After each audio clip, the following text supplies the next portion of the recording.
First of all, marriage and parenting is not for boys and girls. Mm. Ooh. It's for men and women. You got to wake up from that dream. Else, we will It's a all come dream. to your wedding, buy plane tickets, spend all the money, and the next thing we know, you've deleted all of your pictures from Instagram. The fact that you have had sour experiences in relationships does not mean that's how it will be forever. Like, I will not be comfortable with a guy who's comfortable where they are. I need someone who Okay. always wants more. I was beginning to see marriage as so traditional and conservative. Like, what was that? If you want to go and be cleaning floors and be cooking, okay, that's your business.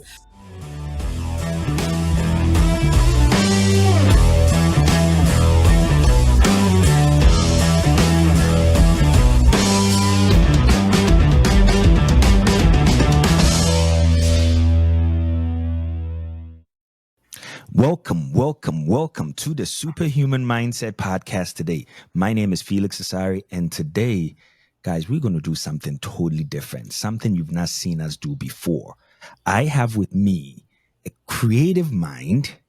Oh my goodness. We are going to talk about things that the conversations that people never want to have, especially before things happen in your life. Everyone gives you a certificate for it, but no one wants to have those conversations with you before you are actually in it and it's too late. That is to say, we are going to talk about being a mother and the steps it takes to be a mother, a wife, and all of the things that come with that. So I have with me one of the creative minds I have ever met. And this woman here, she's an interior designer. She's a presentation designer. Ooh. She's a photographer, a woman's advocate, the host of Live Convos with Grace podcast, found everywhere on YouTube and all the channels that you listen on, and a woman of God, a mother, and a wife. She is Grace Boateng. And to the right of Grace, I have another powerful woman. My, oh my, oh my. She's the CEO and founder of Alby Mayfair Jewelry. She's a political scientist. She's a criminologist and a researcher. She's a financial crime specialist. She is a financial crime policy analyst. Guys, she is the first prize winner of the Charlotte Venture Capital Challenge. And she is also a woman of God, a mother, a wife. And I am so glad to call her my sister, Alby Mayfair. Welcome to the Superhuman Mindset podcast. Thank you. It's an honor. Thanks for Guys, how having did I do with the introductions? Did I try? Oh, me. you did. You did You good. killed it. You killed it. Nice. Yeah. So I want to ask both of you this. I guess to our audience, before we even jump into it, they might want to know exactly, who you are. I've talked about a lot of things about who you are, but I think they would like to know just two things about you. So I'll start with Alby. Just two things about you. You can talk about being a mom. Doesn't matter. Whatever that you want people to know about you. I love to smile, and I'm a Aish. happy person. And then Grace, how about you? I would say I love design Mm, and I love God. Those are mm. the two things that are big about me. I love God and I love design. So thank you for sharing that. We'll jump straight into this. I have a lot of my friends. Some are coaching clients, some are just friends, and most of them are coming up in their 30s, early 30s. And the one question that keeps burning, I just can't get enough of it. Oh my goodness, I'm getting old. I need to get married. I need to have kids. Like when I see you with your kids and you post them online, it makes me want to have a kid right now. What would you tell someone who is all eager? I want to have this right now, right now, right now, right now. What are some of the things that comes to your mind? Well, first of all, anything that you feel right now about is not the best approach. I would say you need to step back. You should definitely take your time, step back out of the box or bubble that you're in, that bubble of right now, immediately, as soon as possible. You need to step back just a tad bit and then look at it from outside. Analyze everything out. People, I mean, it will sound cliche if I say weigh the pros and cons, but look at what really is involved, all the factors involved, before you go into anything at all for right now, not to talk of bringing another human being into the world. That's a whole life. That's someone's life. Like you trying to right now on someone's life is not the best approach. That's what I'll say.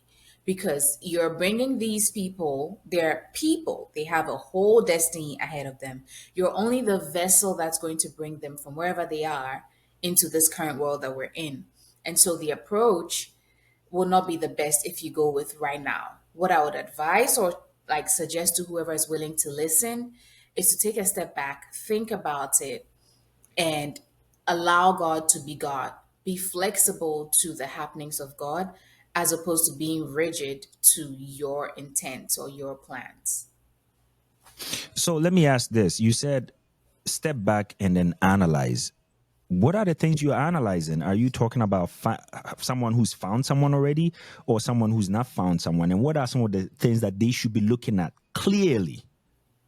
So it's everything. It's someone who hasn't found someone, someone who has found someone, and they're both together, whether they are ready to move on to, I don't know, being fully committed to each other. Because I mean, there are people who are dating for fun.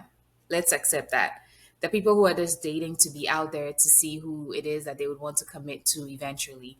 And then there are people who have become, let's say, engaged and they're together and they've decided they are committed to be with each other. And so there are those two categories. And I would say that regardless of which category you find yourself in, bringing a human being into this world is not child's play. It's not a joke. It's not simple. It's not straightforward, absolutely not straightforward. So you have to really, when I say step back, what I mean is think about all the factors involved when you bring the child into this world, because it's easy to get pregnant or it's easy to impregnate someone. I'm speaking for both moms and dads here, or fathers and mothers. But when you bring that child into the world and you get to the hospital and you receive your hospital bill and you go and you go home, that's when it starts. Because if you're not committed to each other, the question now becomes who's responsible for the kid or the upbringing of the kid. And then there's also whose values are we going to uphold in this kid's life? So, if, for instance, the mom is an atheist or Muslim and is dating a dad who is not an atheist, he's probably religious, he's Hindu or he's Christian, then whose values are we upholding? Who takes the upper hand? Whose values is transferred to the kid? So there's that.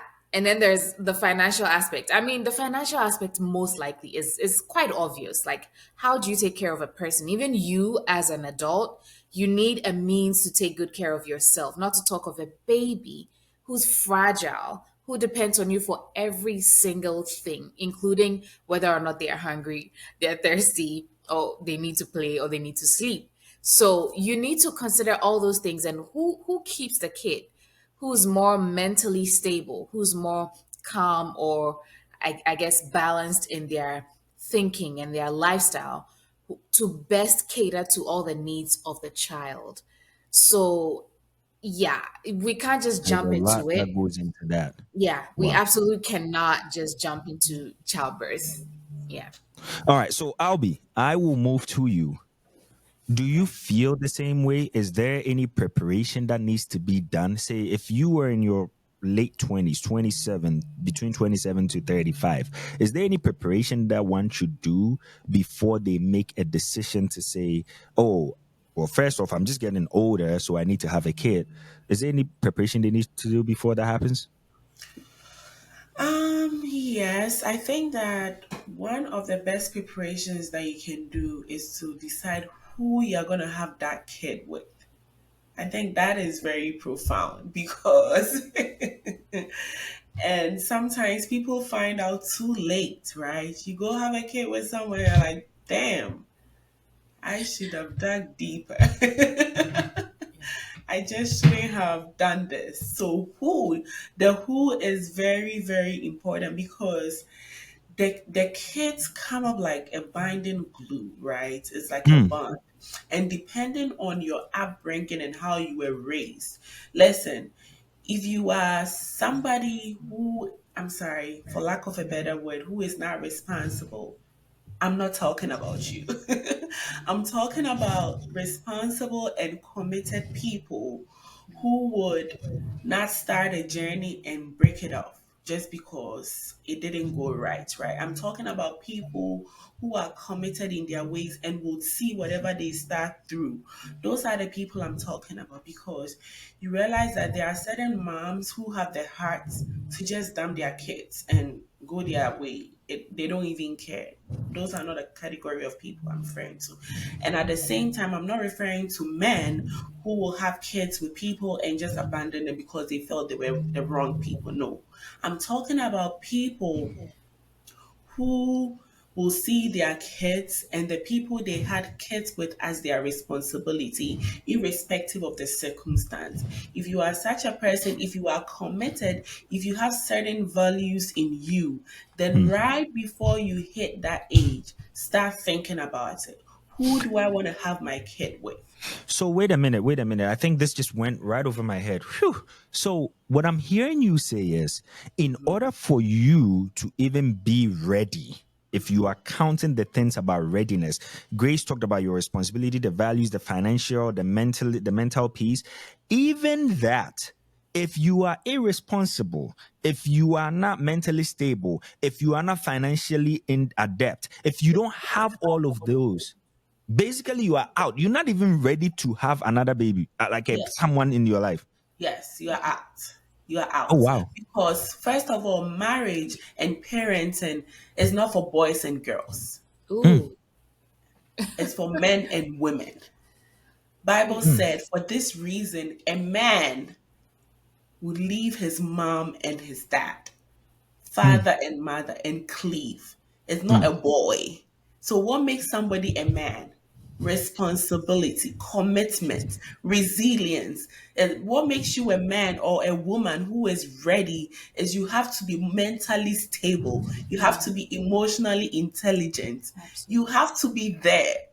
Because, like Grace Riley said, it is not a joke. Somebody depends on you, and not only your child, your partner also depends on you. You are literally the driving force for that family. And as soon as you come together, you are about to start a whole family. Wow. So, starting a family and having your name on someone is not a joke. So, first of all, look for that person. That is Mm. why we date, right? So, in the dating phase, if you realize that this person cannot be the mom to my kids, open your eyes. You got to leave. You gotta Leave. run. Run. Run like Leave Joseph. and flee Flee. before before it's too late. Yes. So wait on, Grace. I'm hearing this, that there are three parts to this. I think you both are sharing the same thing. Number one, you yourself, you have to check mark all of those qualities.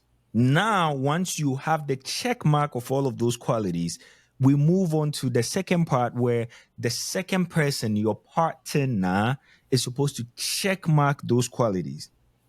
And then finally, you can go bring someone in. Is that Yeah, what I'm hearing? So I'll read absolutely. something that I saw online yesterday. I thought it was very interesting. I saw someone post and they said, where is this? I saw someone post and then they said, Moses Bliss, for those of you who don't know Moses Bliss, I think he's a gospel artist. Moses Bliss married a lawyer. Theophilus Sunday married a lawyer.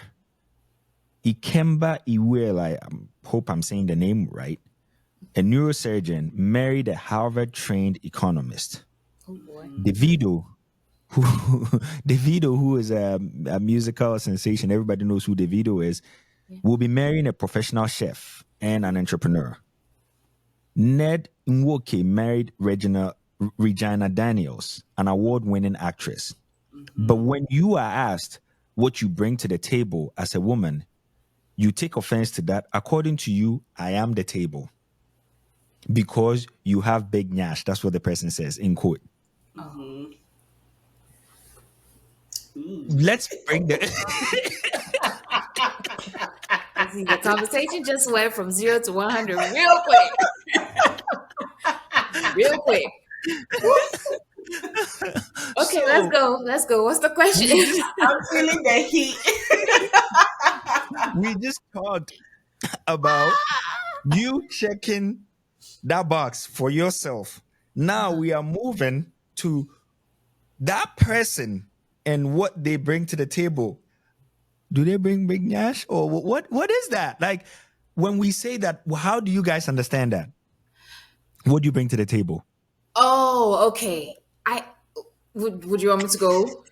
Yeah, Yes, sure. Go Grace, for go for it, Okay. and then I'll chime in. All right. This question, the first time I heard it was in 2021 it. Mm-hmm. when my husband and I were getting ready to go have our wedding back in Ghana. Mm-hmm. And one of my friends, who was part of my bridesmaids, asked my husband, what does he bring to the table? And this was in a phone call where I was trying to introduce him to all my bridesmaids, or at least let him get the backstory of why this person is part of my bridesmaids. Wait, And so so this is she was late in the talking to game. him. You guys are getting ready to get married. Like wedding is happening. Yeah. So And we he's were bringing like up that 2 months question. away from our wedding. Oh wow, okay. Yeah, and I mean, he knew the few friends I had who were in the US or who I mentioned often, but then there were key people who were parts of my bridesmaids, and I hadn't introduced him to them yet. So he was now getting to know them over a phone call. So Mm-hmm. and this lady friend of mine, she had been in the UK since we were in senior high school, no, junior high school, Mm, all the way through up until now. And so mm. she, let's say over 2 decades, Yep. significantly outside of Ghana. And she confidently asked my husband to be at the time that, what do you bring to the table? And that was the first time I heard someone ask a That question. gentleman that question about marriage, because initially I thought it was just for meetings or like organizations and like I saw it in a more formal setting, but my husband had gone on and on and on about me and why he chose to marry me and why he thinks I'm an amazing person, blah blah. Then when he was done talking, she asked, "Oh, I see that you really love Grace for so and so reason, and what do you bring to the table?" And he was Taking aback. yeah, he was taken aback and he was like, wait, who is this again? Why she put it like he felt a little, I don't know if it was Yeah, that offended or right there. disrespected or but he kept it cool and he decided to slow down and answer the question. And it Mhm. was quite difficult for him to answer the question himself. Because Mm, that question, to be honest, sometimes it's hard for you to be the one to answer it for yourself. You have to mm, ask the person who's receiving you what they think you have brought to the table. It's easier to hear and even realize some of these things for yourself. So the mm, gentleman who's asking the lady who has a big nyash what she brings to the table is probably the best person to answer the question based mm, on what he receives from that lady. That is, if the mm, lady is his lady. But if mm, the lady is not his lady, he's probably 90% going to be wrong about what the lady can bring to the table if all he thinks is a big nyash, because they are very big nyashed and big booby ladies around who bring a lot to the table, even though the general consensus is as though that's all they bring. You could meet them in person. They do have personalities and they do have skills and, I don't know, very strong values that could be of help to any partnership, to depending anybody. on who the man is receiving it. All right, my superhuman, why haven't you subscribed? Make sure you click on the link below to subscribe. Thank you. What he sees Your valuable in partner, that it lady. could be from whichever direction. Your partner most Alby, what do likely you will be see to that? best. I'm on the opposite side. Okay, Girl, okay, Grace. If you ask me okay, what I bring to the table, I'm gonna rattle. Cause okay. yeah, I know what I have. And listen, if you've got it, flaunt it. Yeah, so I'm gonna spell out a whole lot that I bring to the table that you would miss out if it's not me. Mm, Listen, if it's not me, who else? Who else? And then one other thing that I know is that what somebody brings to the table is progressive, right? mm, So, Yes. for instance, like in the introduction, all the things that you mentioned, right? Maybe 5 years ago when I was getting married, I didn't have all those titles to my name. mm, But today, I have increased what I bring to the table. My value has increased. And Mm, so it's progressive. And so, one of the great things that you can find, or the great virtue that you can find that someone brings to the table, is somebody who is willing to grow and mm, somebody who is willing to evolve, right? mm. If you see a resilient person, that is a good value. If you see somebody who would give you energy to thrive as a man, that is a good thing. If you see somebody who will go in their closet and pray for you, that is something they are bringing to the table. If you see Absolutely. somebody who can sacrifice and stay back for 2 or 3 years and watch the kids grow while you, the man, achieve your dreams, that is something money cannot buy. Because Wow. guess what? You can take your kids to daycare, but one thing I can tell you is that nobody is going to take care of our kids better than I can. Mm. And having your kids at home, knowing that mommy is there, mommy is going to cook them good food, mommy is going to train them in the way of the Lord, the daycare teacher cannot do that. And so Wow. if I'm bringing that to the table, you got to give me my hat.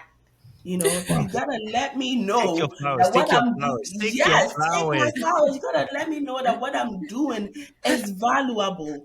And then actually, the value that people bring to the table, where I agree with Grace, is that the other person on the opposite side has got to see, Mm. because it doesn't matter if all the examples that were in the post, Regina Daniels and all of, somebody may be living with an award-winning actress, but they don't even value the person. Mm. So what I'm hearing you both say is, number one, that question is a valid question to ask. Oh What do Oh you yes. bring to yeah. the table? Okay, okay. But then when you are asking the question, you should have some room for leniency. One, where you have to allow the person that you are meeting to be able to say what they see in you, where you give them the opportunity to talk about the things that they value in you, which is what you bring to the table. Because what Alby has just said is, you can be a multi-platinum award winning whatever, but that is not necessarily what is valuable to them. Maybe it's about your resiliency and how you pursue your dream. That's what could be valuable to them. And then the second part to that is also, someone might not have it all together right now, but with time, they can bring more to the table. Did I capture all of that right? Yeah. Yes, and then I think that the other part too is one of the most painful things, right, is when you are celebrated outside, but on the inside, like people don't even see you. Not people, your core family don't even Mm. see you as somebody who has achieved anything, right? Ooh, ooh, Yes, ooh. because you can have, for instance, let me let I jump. So, for instance, maybe at your workplace, right? You are the Mm-hmm. manager, you are even the CEO. Everybody Mm. sees you. Oh, boss, you are doing great. Blah, blah. You come home and your wife or your partner treats you as nothing. Oh, Mm. You realize that to the world, you are bringing something to the Something. table. But the people that you are even fighting so hard for, they don't even see what you are doing and Mm. they do not appreciate you. So I think that it ties right in with like they're saying that beauty lies in the eyes of the Eyes of the beholder, right? beholder. Your value is actually in the eyes of the beholder. And then at this point, Wow. I would also entreat like all couples, just because we are talking about family, marriage, children, and all of that. I would entreat all couples to celebrate their partners as much as outsiders celebrate them. Because when you do that, you are literally flapping their wings and you give them enough room to fly higher. Thank you. Mm. Wow. I appreciate it. And I think I can share that sentiment because I know when it comes to us guys, the one of the biggest things that we like and we admire is when we are celebrated. That's why you hear the saying, I am the man of the house. There's I am a king in my own kingdom. You want to be treated like a king. You want to be seen as the one and the most important thing in your house because once you are seen as such, you're able to rule, you're able to take care, you're able to conquer, you're able to fend, you're able to do everything because you are in charge of that household. But if you are not celebrated there and then you are celebrated outside, then there's a gap. So now that brings me to the question. There are lots of women out there that both of your partners saw, probably even dated. What are some of the things that you guys did that you don't necessarily see the single women out there doing now? But they see the success you have and they want to have that. But they're not necessarily doing.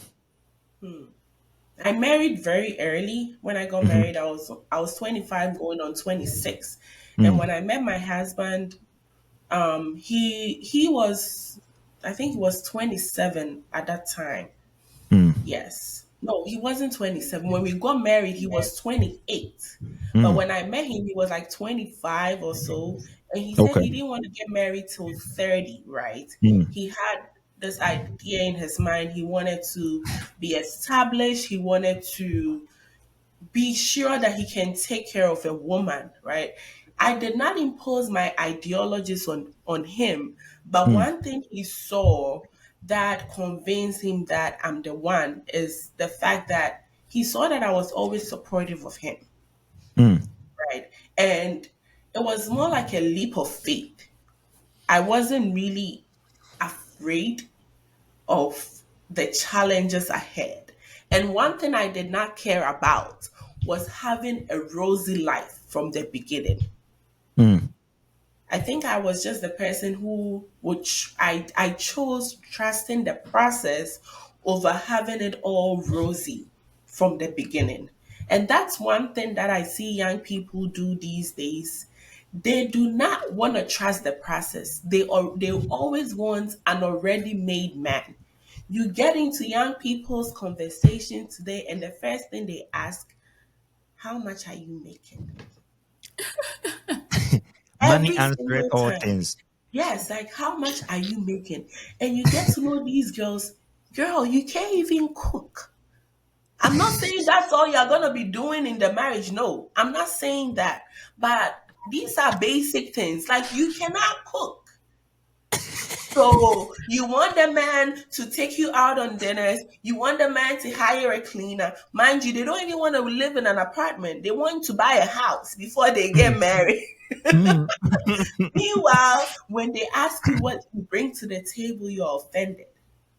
mm, Listen, it doesn't matter, like whichever side you choose, right? mm, There are consequences. If you mm, meet an already made man, just know that as part of being made is also his mindset. His mindset is mm, already made, right? There are certain habits that he has already developed. He has his life, he has his structure. So if you are looking for such a man, then you have to be willing to compromise. And that's the thing they don't also want. So I don't get it. Yeah. If you are not willing to compromise, but you want an already established man, huh. then you got to wake up from that dream. Else, we will It's a all come dream. to your wedding, buy plane tickets, spend all the money, and the next thing we know, you've deleted all of your pictures from Instagram because the marriage is in shambles. Listen, To all the No, people marriage out is there, hard work. to all the people out there, don't be deleting your photos from Instagram. oh no. And then you cause us to be investigators, I feel trying like to see some where people are was the receiving stray bullets over here, but you it's fine. Let's keep going.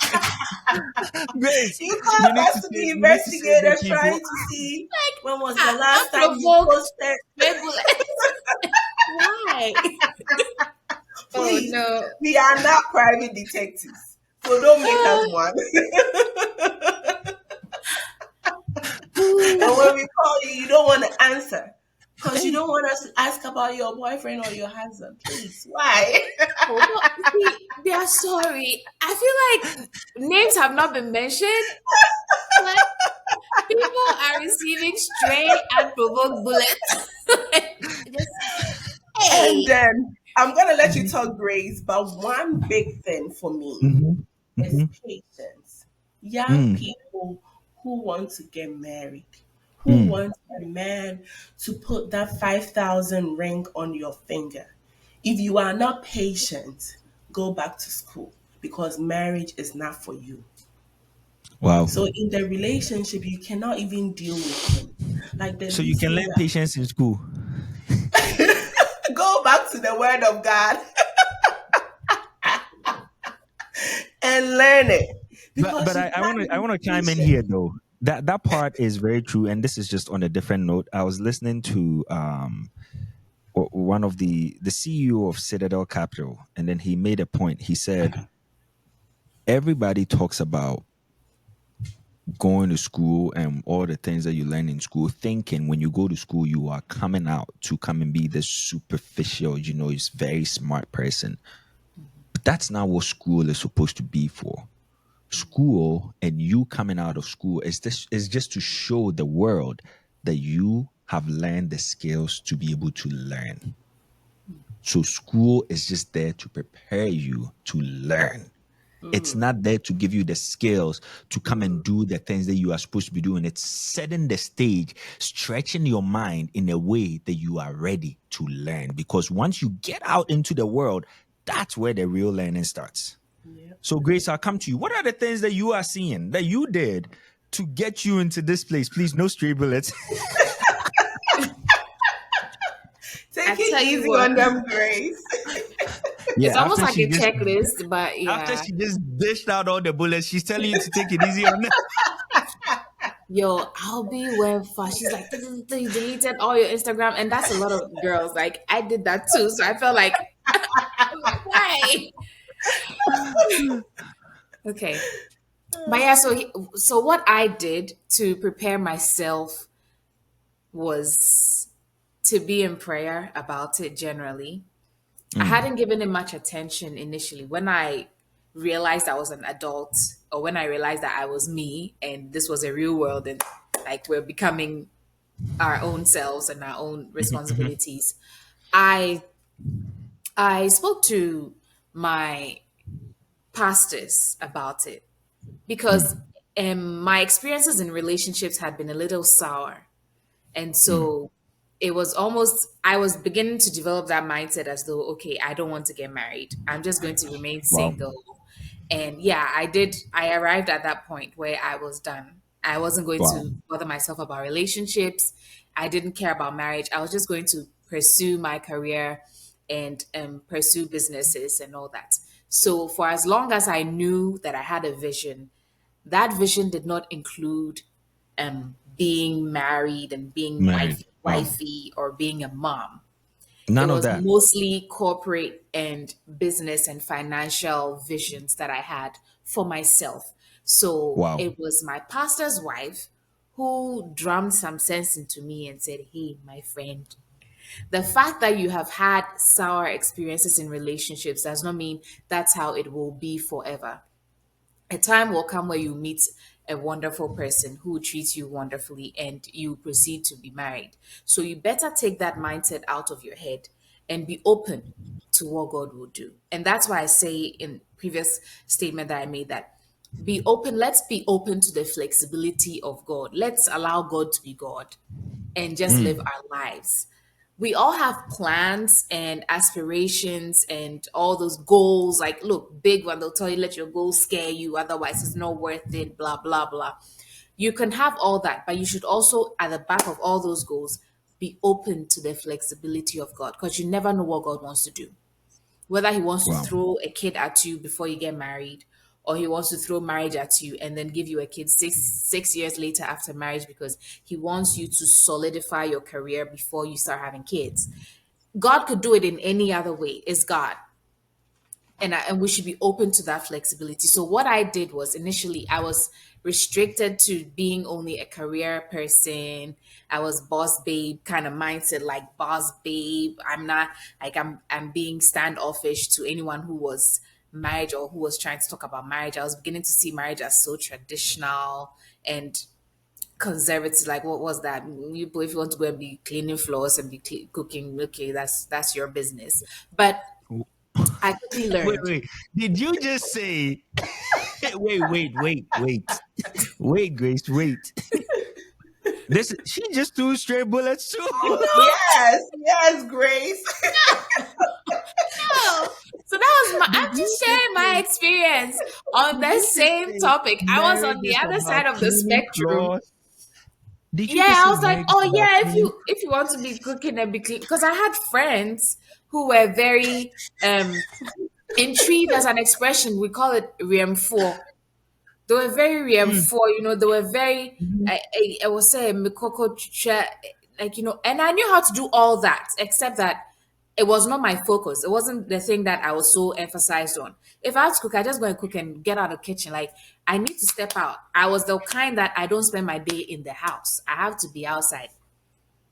Wow. We outside. Be Yeah, I was out. outside. Not so I wasn't partying per se, but I was out either at some networking event, some conference, or a friend's house, spending the day with her, talking about plants or drawing stuff. Like I was always productively busy, and I needed to bath, dress, and leave the house.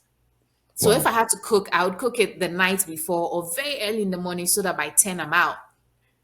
Wow. So my emphasis was on career, financial goals, business. I lived in Accra, so I would travel to Kumasi overnight. I would leave at 2 so that I can arrive by 7 a.m.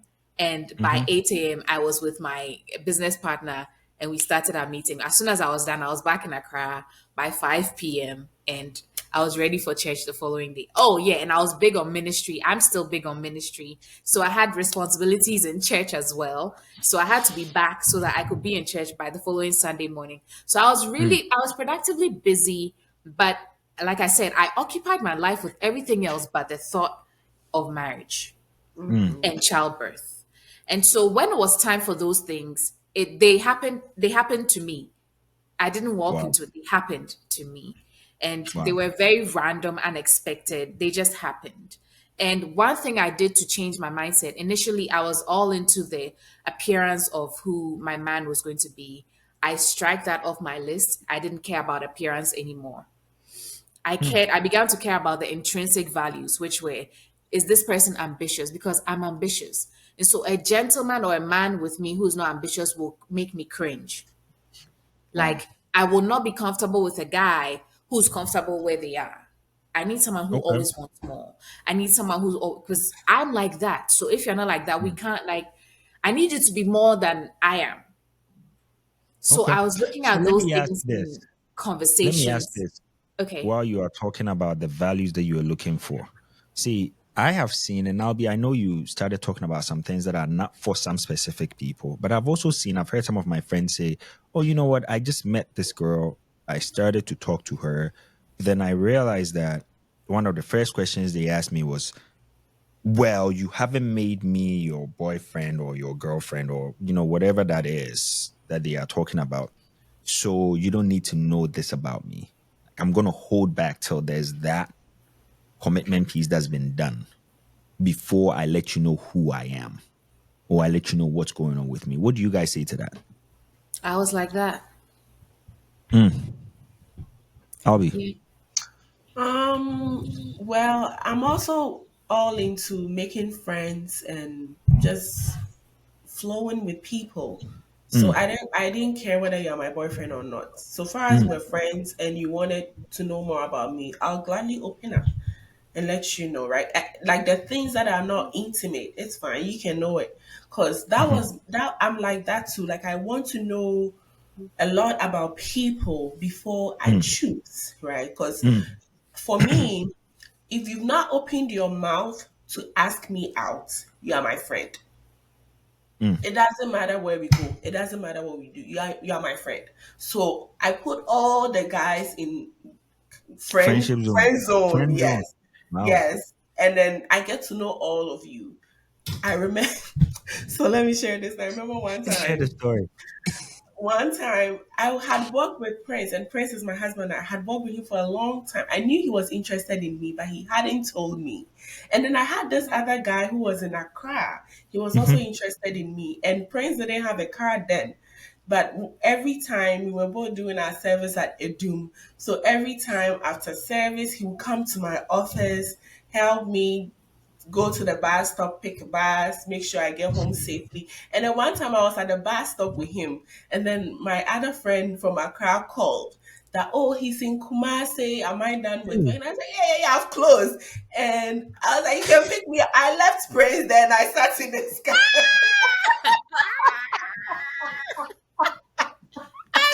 And he left. Hey, please, you are my friend. Pull up. He's like, Yes. pull up.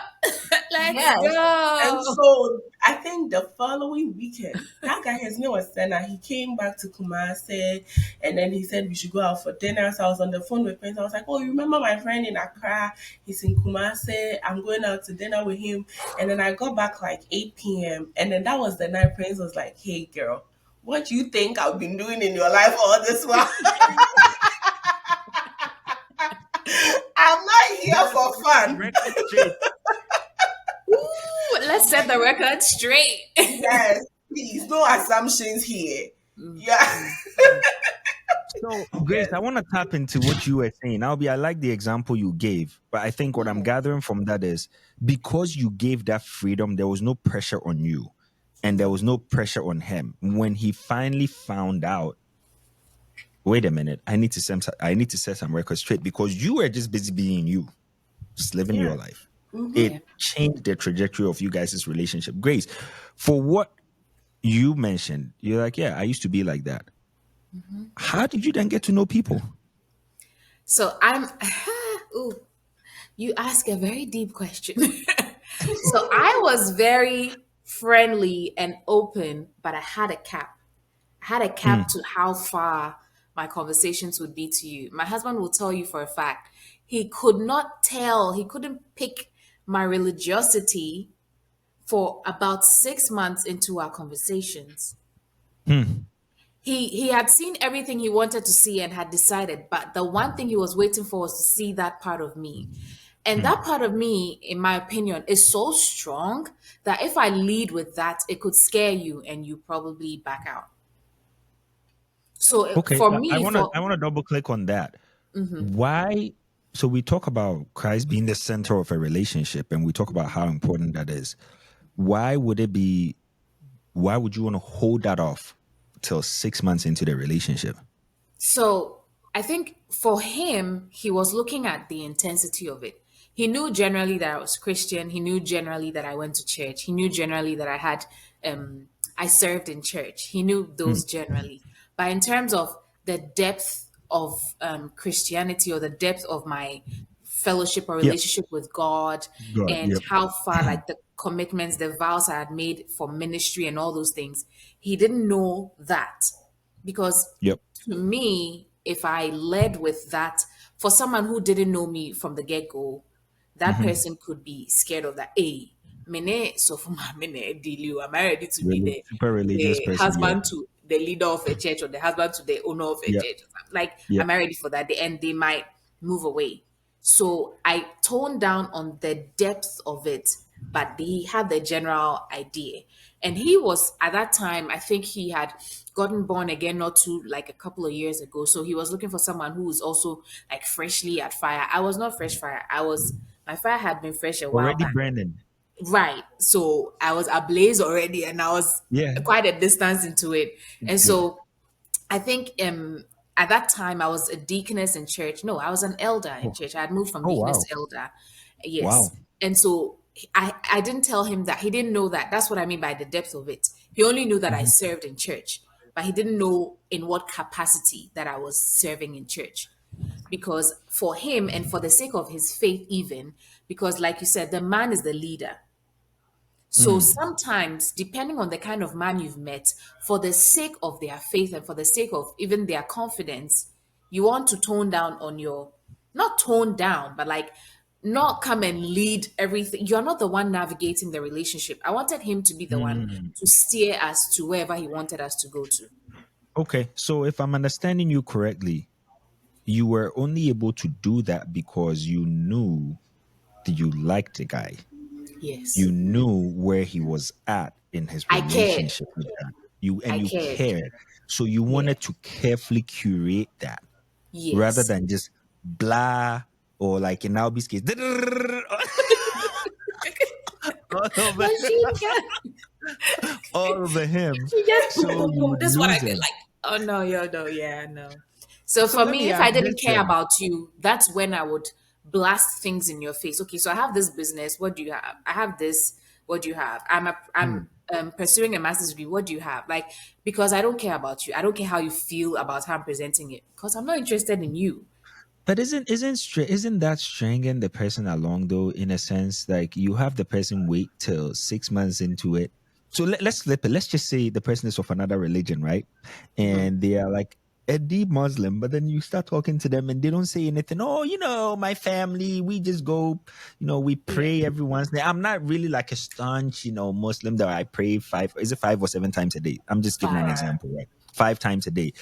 But then 6 months down the line, you realize that that's the imam herself. Hey, That Yep. was me. Oh God, yeah. So, I mean, the um, girl turned out to be an elder. Jesus. because, well, I guess it was also because he wasn't really poking that part enough. I'm the kind who will release information as hard as you poke.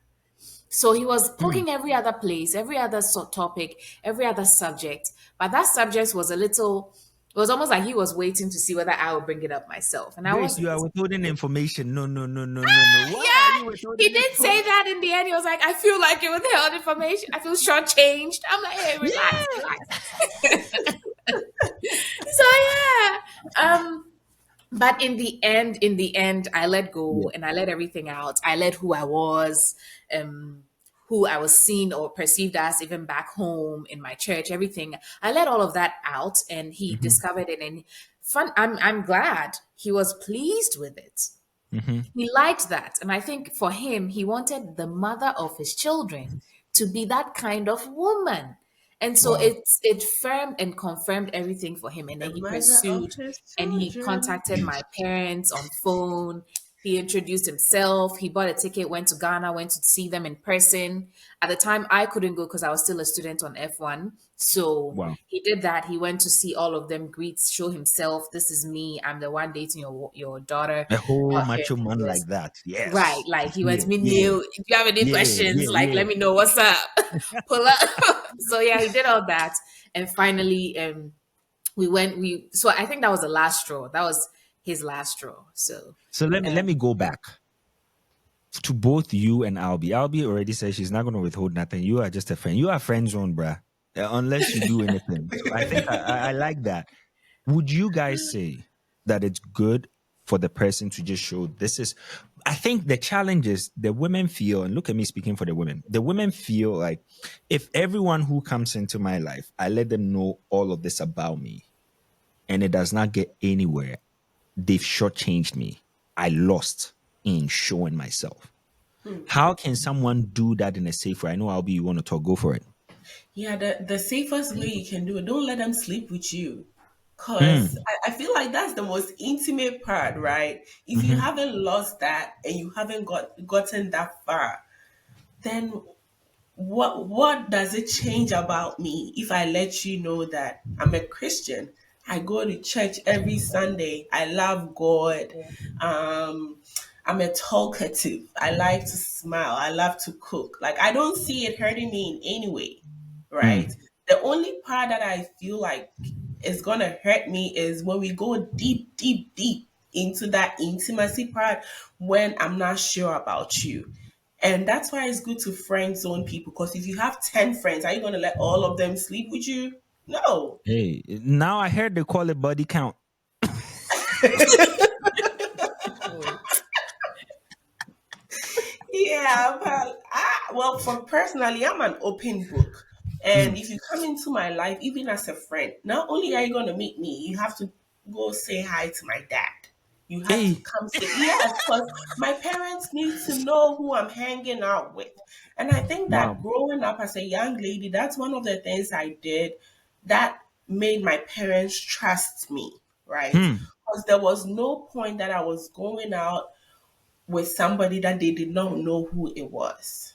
Wow. So it was that Yes, transparent for you every yes, single step of the way. yes, yeah. My dad, and then my dad is somebody that growing up, it was hard to have those conversations with him, right? But when I went to Mm-hmm. college, I remember one time he was on the dining table in the evening just with his reading glasses. I just went and sat beside him, and I was like, I think I found somebody that.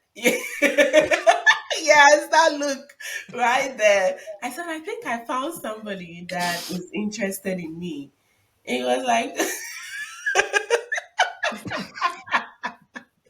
and he was like, who is it? And then I just told him a little bit. It wasn't like the most comfortable situation, but I realized that I felt better that they knew. Listen, Mm. it may interest you when I got my first broken heart, the first person I ran to was my mom. Oh. Wow. Yeah, she was the first person I ran to. I went to cry to her, and because again, she knew the guy, she just Mm. went to the guy and was like, okay, if you were to rate Alby on a scale of 1 to 100, how much are you going to give her Ah. as a woman? Yeah, so when I tell you I have the best support system, and then the guy looks at my No mom way. and then she goes, I will give Albie close to a 90%. And then my mom looks at him and was like, oh, Albie will score close to a 90%. Then goodbye. End of story. It means my daughter is not a disadvantage because in this modern world, if you can get a girl who you have broken up with, and even after the breakup, you can still rate her at a strong 90, then I'm not even going to have any conversation with you. Hold on, End hold of on, story. hold on. And she came. So your mom, Is wait, your wow. mom went to go do an after action review. Guys, Yes, Yeah, it's the the, assessment your for mom did a me. review yes, on the yes. I'm experience. telling you, she ain't playing. Yes, she Wow. came back home, Hey. called the guy that can we meet up. Yes, that's what she did for me.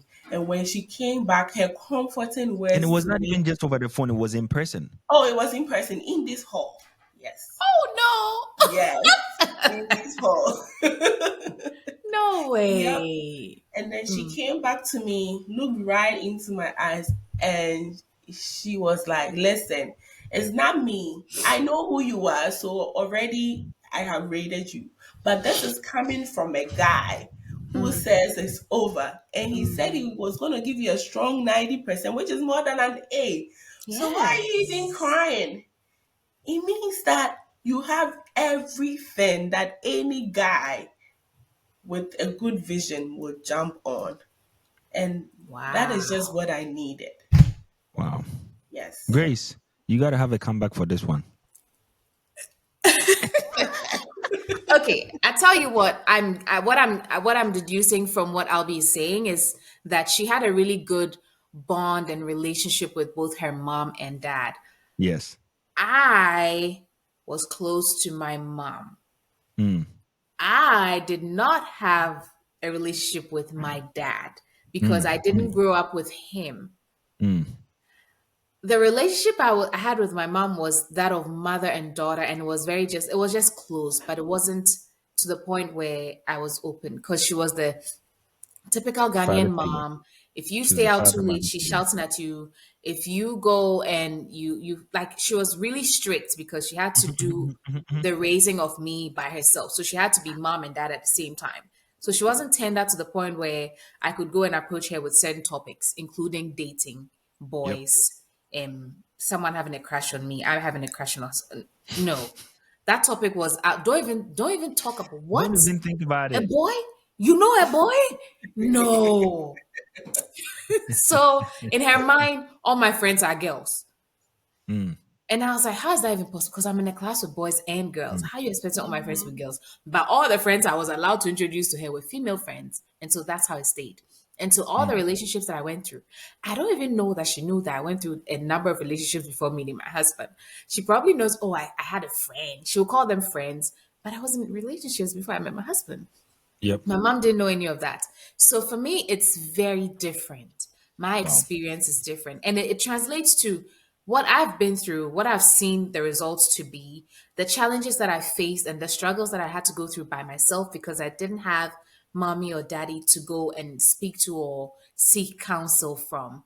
And so Yep. in the end, I'm realizing that as a mom myself, with a daughter, I'm going to do better. I Wow. need to do better because I need to be that protection when my daughter experiences any form of relationship mishap or whatnot, and that voice Wow. of counsel. Because I believe God can speak through all of us. And if you have a good relationship with your parents, the best person or people that God can speak to you through will be your parents, even before friends or siblings. So I wish I had that. I didn't. So for me, I was just free. I was freestyling my way through it. I want to chime in. Hmm. So I know Grace says something that she wished she had that, right? I Hmm. think personally, I wouldn't really say I had it because my Mm, parents are also typical Ghanaian parents. mm, I think I just created it for myself. Because mm. at a Tell me point, more. Dig yeah, deeper. Dig at deeper. a point, you know, one thing I've realized about Ghanaian parents is they treat you as a child, at least in my home, they treat you as a child till you hit college. And then now they see you as an adult. So they are Hmm. more open to certain conversations, right? Hmm. And I think that, and that's one thing about me. I think I just create opportunities for myself. Listen, my mom is my mom. If I go to her and tell her this, she's a mother. She's not going to be angry. She never expected me to come to her. But at that point, I was heartbroken. I needed somebody to talk to. And I chose, and I'm choosing my words carefully, I chose not to suffer alone. I chose to open up Mm. and allow help to come. And that's one of the things. Like, even as women, sometimes we feel like the definition of a strong woman is a woman who has it all together. But I think that the definition, personally, my definition of a strong woman is a woman who is humble enough to accept help so that she Wow. can thrive and be her best. Wow. Wow. So, gosh, this is so good. What I'm hearing you say is it's not about what you have or what you don't have. So you had and you still have both parents in the house, same household, everything. And you still had a lot of friends. Then you had friend zoned and all of that. You could have talked to any one of them. However, you had an image of what you wanted to see for yourself. So you chose to go to your parents and allow them to pour into you at that time. Yes, That is it was my profound. parents and my pastor. And I'm Wow. so grateful to God for my pastor because I feel like if I was able to get it right, right, as when it came to choosing a partner. Hmm. Listen, at a point, it was my dad working with my pastor to make sure that I get it right. Wow.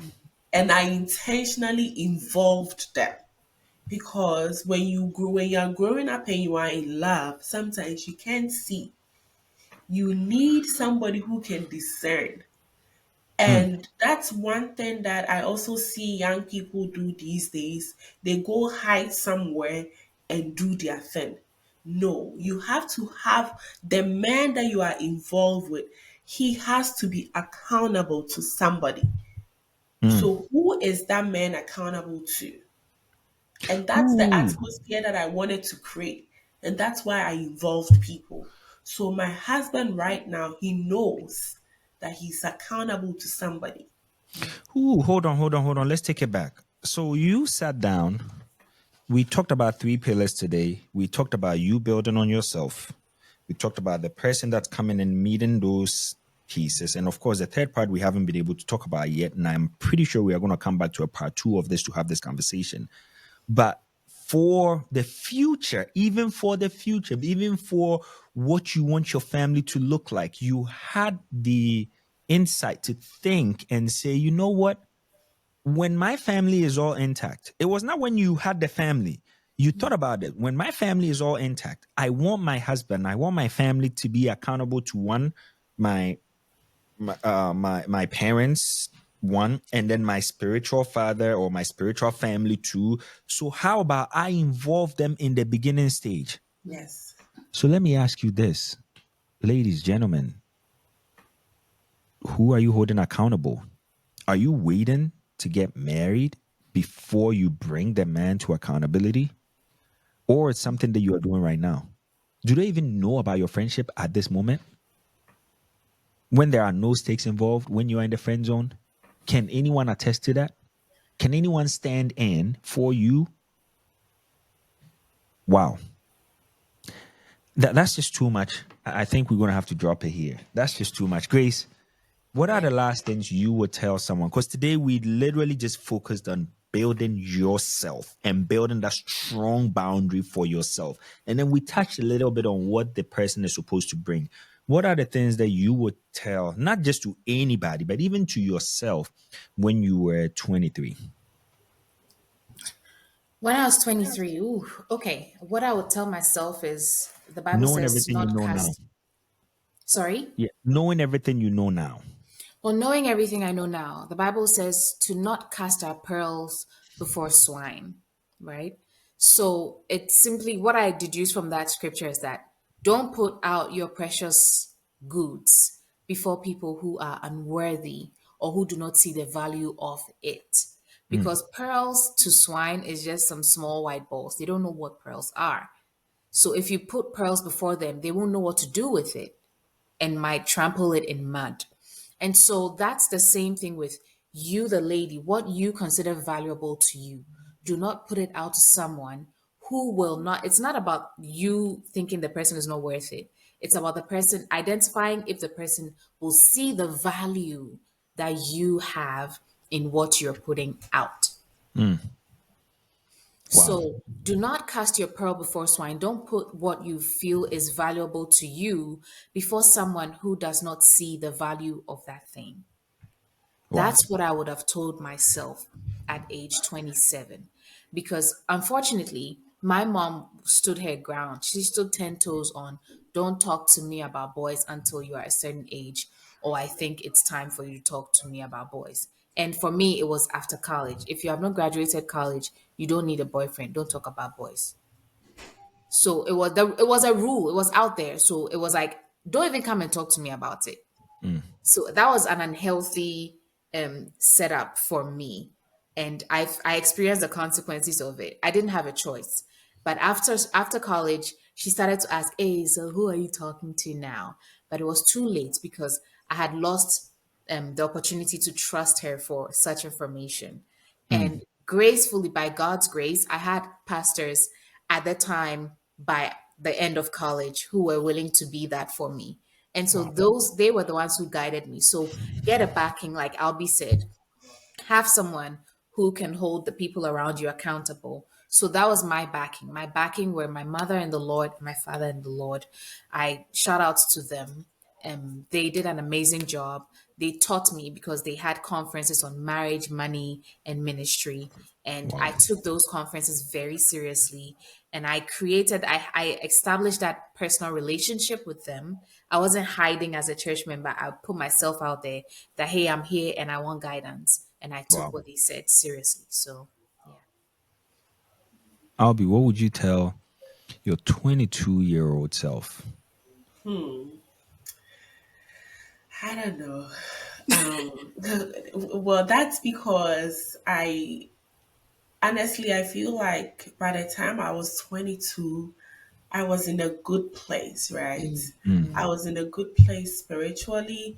I was in a good place in terms of how a daughter is supposed to be, right?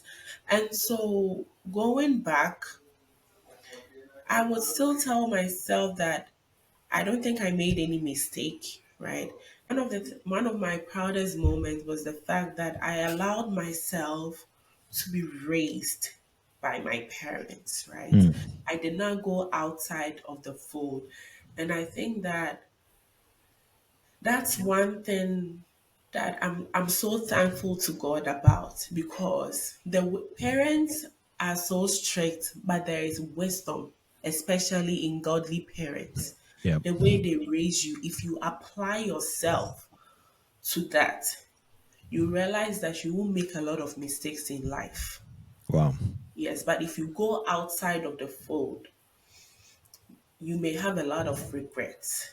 Wow. Yes, so if there is any young person listening to me out there, I want to tell you that if you are privileged enough to have Mm, somebody speak some wisdom to you, listen. You don't always have to make mistakes and learn from them. mm, Sometimes just by listening, you can prevent yourself from making a lot of mistakes, such that when you grow and you look back, you will have little regrets. And now that I have a daughter, I'm just praying for her that by obedience she'll be able to allow me through the wisdom of God to raise her the way God has destined her to be, mm. so that when she also looks back, she would be proud of the woman that she has become. Yes. Wow, thank you. And for the people that don't have, I call everything that we just talked about, having the parents who are religious or have a relationship with God, godly parents, not just religious parents, godly parents. Having them in your life makes a huge difference. And of course, they don't just have to be godly, they have to be ready to be parents who want to do the right thing and have a vision for your life. However, I'm pretty sure you might be asking, well, I never had one. Or probably, your parents died before you were even born. Alby made a point. It's not just for the people that are in the house with you or the people that are not there. It is about how you make it. And if you begin to look, you can definitely find the right people in your life right now that can act as parents for you. Oh yeah. Yes, I did come to school in America. I did my undergrad here. And when I first came from Ghana to the US, I did not have my parents. And my parents did not understand what it meant like to even see this. It's summertime, and guys, it's 9 p.m. and the sun is still out. My parents didn't understand that. And that gives you an example of a lot of things that they did not understand, especially from an American perspective. But I found someone who was a dad to me. And there are people out there who can be in your life for that season you are in Yeah. to give you those boundaries that you require. It might be your pastor, it might be a part of a small group, it might even be a mentor. Just pray about it, discern on it, and ask God to show you those people so they can guide you in exactly what you're going through in that moment. And there are lots of things in my local language. They say the ultra names in the chia this is the. What that means is as you are going through the process, you have no idea what that the trail you are leaving behind, or even if you're on the right path or not. You have no idea. It only takes someone who was outside of the picture to be able to see what's happening. Yeah. And I will entreat you to find people around who can do that for you. If you have any questions, it's always been the Superhuman Mindset. Drop your questions in your comments below, and then we will chat some more. It's been an honor to have you, Grace and Alby. I know we are going to be doing this more as the questions start trooping in. I love you guys, and we will talk some more. Thank you. Thank Thanks for having thank us. you.